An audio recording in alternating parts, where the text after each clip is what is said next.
Okay, so when we left off, we were on day 10. We are now on day 14. As you can see, they look flippin' beautiful.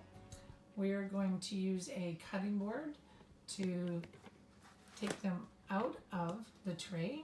So we're just going to slide that cutting board underneath the mats.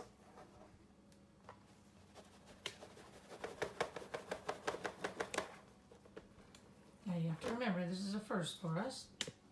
There they go. Now we're just going to move that tray out of the way.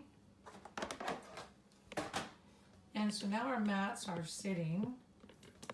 And yeah, look at that. I mean, that's absolutely beautiful.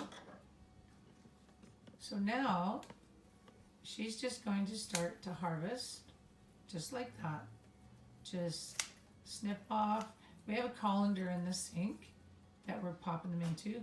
I specifically did not spray them this morning so that they would not be wet, because we don't want them to be wet. We want for them to be dry. And there's no reason to wash them.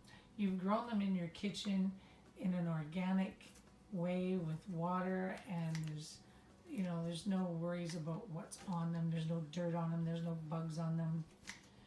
So now you're just going to store them, and you're going to store them in an airtight container. They should be good for, I would say 4 to 5 days, but you'll have to see for yourself. And personally, we are going to not grow as many.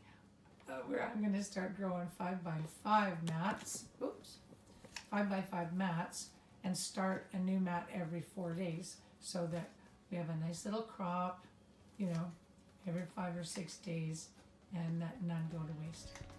So I hope you enjoyed this, and if you have any questions, yes, by all means, put it in the comments. Hi. If you like these videos, click subscribe to get notified when I make a new one. Check out the other videos on the playlist up here. And please feel free to ask questions in the comments.